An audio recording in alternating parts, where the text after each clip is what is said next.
টিনের চালের ছোট ছোট ঘর, এর মধ্যে বসার জন্য রয়েছে বেশ কিছু বেঞ্চ, রয়েছে নিত্য প্রয়োজনীয় জিনিসের পসরা। খালি এই বেঞ্চগুলোতেই শিক্ষার্থীরা এসে প্রাণ ফেরায়। সকালের নাস্তার সময় থেকে ভিড় বাড়তে শুরু করে এখানে। ক্লাসের ফাঁকে একটু সময় পেলেই এখানে জমে ওঠে আড্ডা আর গান। ক্লাসের ফাঁকে ফাঁকে মাঝে মাঝে আমরা এখানে এসে বন্ধুরা মিলে সবাই মিলে অনেক আড্ডা দিই। যতগুলো ঝুপড়ি আছে, সমাজ বিজ্ঞান ঝুপড়ি, কলা ঝুপড়ি, এগুলো আমাদের কাছে একটা আবেগের নাম। কখনো এই আড্ডায় শিক্ষার্থীদের সঙ্গী হন শিক্ষকও, যা শিক্ষক শিক্ষার্থীর সৌহার্দ্যপূর্ণ সম্পর্ক গড়ে উঠতে সাহায্য করে। ক্লাসের ফাঁকে এসে একটু আড্ডা দেওয়া, একটু সামান্য নাস্তা করা, গল্প করা, বন্ধুদের সাথে পরিচয়, আলাপচারিতা।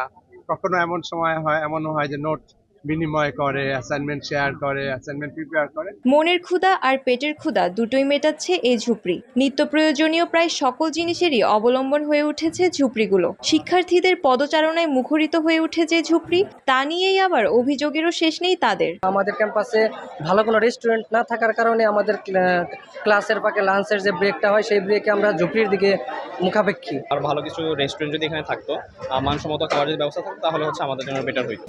নগদে 500 টাকা বা তার বেশি পেমেন্টে পেতে পারেন ঢাকায় জমিসহ 20 কোটি টাকার পুরস্কার।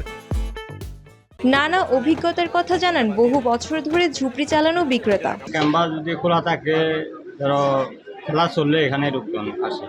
আর আগে এখানে একটু ডিপার্টমেন্ট সবগুলো ছিল, একটু ব্যবসা হইতো, এখন একটু কম আগে থেকে। সমাজবিজ্ঞান অনুষদ আর হলগুলোর সামনে সহ ক্যাম্পাসে শতাধিক ঝুপড়ি রয়েছে। একটি বিশ্ববিদ্যালয়, থাকবে মুক্তপ্রাণ, থাকবে কোলাহল।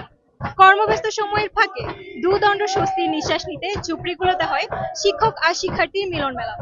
একটু সুযোগ পেলেই শিক্ষার্থীরা এখানে এসে গান আর আড্ডায় মেতে ওঠেন, ঝেড়ে ফেলেন দিনের সকল ক্লান্তি। চট্টগ্রাম বিশ্ববিদ্যালয়ের ঝুপড়ি থেকে মেহেরিন রিনি, সময় সংবাদ।